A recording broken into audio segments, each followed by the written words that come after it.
एक गांव में भगवती नाम की एक विधवा अपनी 4 साल की बेटी ईशानी के साथ रहती थी। भगवती गांव के दूसरे लोगों के घर जाकर उनके कपड़े इस्त्री करा करती थी और उस काम से मिले पैसों से अपनी बेटी और घर को संभालती थी।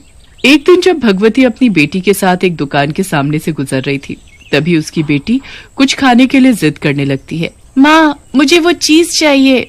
अरे नहीं बेटा, वो अच्छी नहीं होती। नहीं मम्मी, वो अच्छी होती है, मुझे वही खाना है। नहीं बेटा, मैं तुम्हें वो नहीं दिला सकती।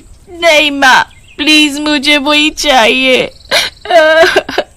आपने मुझे कभी ऐसी चीजें नहीं दिलाई, आज तो दिला दीजिए। बेटा, मेरे पास इतने पैसे नहीं है जो तुम्हें ये चीजें दिला सकूं मेरी बच्ची, मुझे माफ कर दे मेरी बच्ची। भगवती इस बात से बहुत उदास हो जाती है और इशिता के साथ अपने घर चली जाती है। एक दिन भगवती अपनी बेटी के साथ रात को टहलने के लिए सड़क पर निकल पड़ी। अरे वाह माँ, मुझे यहाँ बहुत अच्छा लग रहा है। हम कितने दिनों बाद ऐसे एक साथ वक्त गुजार रहे हैं।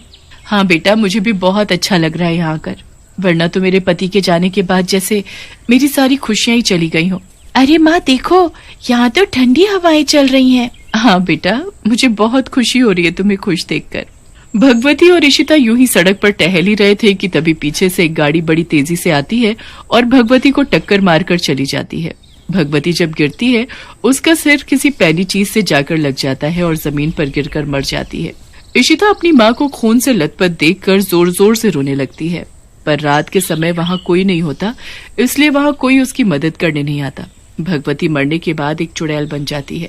अरे ये क्या, मैं मर गई और चुड़ैल भी बन गई, लेकिन मैं मरी कैसे? तभी चुड़ैल देखती है कि उसकी लाश के पास एक प्रेस रखी थी।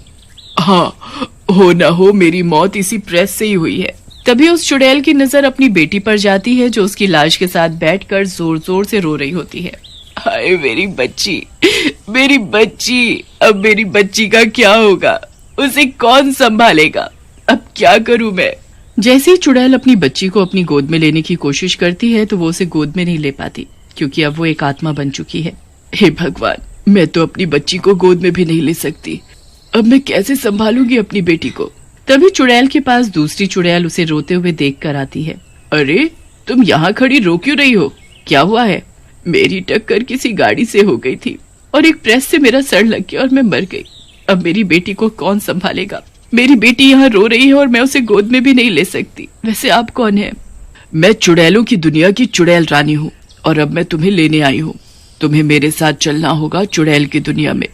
नहीं नहीं, मैं वहाँ हरगिज नहीं जाऊंगी। मेरी बच्ची यहाँ अकेली मेरी लाश के पास बैठकर रो रही है। अरे उसकी पूरी जिंदगी पड़ी हुई है उसके सामने, मैं उसे कैसे पालूंगी? अरे तुम रो क्यों रही हो? तुम्हारी बात मुझे समझ आ गई है, इसीलिए मेरे पास तुम्हारे लिए एक जादुई चीज है। कैसी जादुई चीज? क्योंकि तुम्हारी मौत एक प्रेस के लगने से हुई थी, इसीलिए मैं तुम्हें एक जादुई प्रेस देती हूँ। इससे तुम जब किसी के कपड़े प्रेस करोगी तो न तो उन पर से उनकी सिलवटें मिटेंगी, बल्कि वो कपड़े बिल्कुल नए जैसे हो जाएंगे। इससे तुम्हारी आमदनी भी दुगनी हो जाएगी और तुम अपनी बच्ची का ख्याल भी रख पाओगी। आपकी इस जादुई प्रेस के लिए बहुत बहुत शुक्रिया, पर मैं कैसे लोगों के घर जाकर अब प्रेस करने का काम कर सकती हूँ, क्योंकि मैं तो चुड़ैल बन चुकी हूँ। अगर लोगों ने मुझे इस रूप में देख लिया तो वो बहुत डर जाएंगे, और आमदनी तो क्या, मैं तो अपनी बच्ची को उस गांव में ही नहीं रख पाऊंगी, और तो और मेरी बेटी भी मुझे ऐसे देखकर डर जाएगी। हाँ, तुम्हारी ये भी बात सही है, और मैं तुम्हें एक वरदान देती हूँ कि तुम सुबह 5 से लेकर शाम के 7 बजे तक एक इंसानी रूप में ही रहोगी, जैसे तुम पहले दिखती थी बिल्कुल वैसे ही। ऐसे तुम लोगों के घर जाकर काम भी कर पाओगी, और ऐसे तुम्हारी बच्ची भी नहीं डरेगी तुमसे, और तुम उसे अपनी गोद में भी उठा सकती हो। अरे वाह, आपका बहुत बहुत शुक्रिया, मैं आपकी बहुत शुक्रगुजार हूँ चुड़ैल रानी। अरे मेरा तो फर्ज ही है सभी चुड़ैलों की मदद करना। तभी वो चुड़ैल रानी चुड़ैल के हाथ में जादुई प्रेस थमाकर वहां से गायब हो जाती है।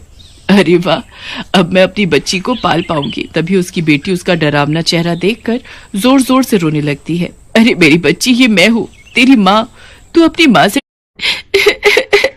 तुम मेरी माँ नहीं हो सकती, तुम चुड़ैल हो चुड़ैल। नहीं मेरी बच्ची, मैं ही तुम्हारी माँ हूँ। मैं मर गई थी ना, इसलिए मैं चुड़ैल बन गई हूँ। तभी इशिता चुप हो जाती है। माँ, तुम सच में मेरी माँ हो? तभी चुड़ैल इशिता को अपने गले में लॉकेट दिखाती है। देखो मेरी बच्ची, यही वो लॉकेट है जो तुमने मुझे अपने हाथों से पहनाया था। हाँ, ये तो वही लॉकेट है। तुम तो सच में मेरी माँ हो। और फिर वो दोनों एक दूसरे को गले लगा लेते हैं। सुबह के 5 बजते ही चुड़ैल अपने इंसानी रूप में आ जाती है। अब तो मैं अपने इंसानी रूप में आ गई हूँ, अब मैं काम करने जाऊंगी। चुड़ैल अपने काम के लिए निकल जाती है। जब चुड़ैल अपनी जादुई प्रेस से लोगों के कपड़े प्रेस करती है तो लोग खुशी से उसे दुगनी रकम देते हैं। एक दिन किसी ने चुड़ैल से पूछा, अरे भगवती जी, आपके पास नई नवेली प्रेस कहाँ से आ गई? कल तक तो आपके पास आपको अपनी बच्ची को स्कूल भेजने तक के पैसे नहीं थे। हाँ, वो कुछ आमदनी बचा कर रखी थी, उसी से लेकर आई हूँ ये नई प्रेस। अरे पर आपकी ये प्रेस बिल्कुल जादुई है, मेरी कुर्ती बिल्कुल नई हो गई। अरे सब टेक्नोलॉजी है, टेक्नोलॉजी। अरे भगवती जी, वो टेक्नोलॉजी होता है, आप अंग्रेजी ना बोला करें। सारा बखेड़ा कर देती हैं। अरे तुम चुप रहो, बड़ी आई मुझे बताने वाली। तुम्हारी कुर्ती प्रेस हो गई ना? लाओ, दो मेरे पैसे।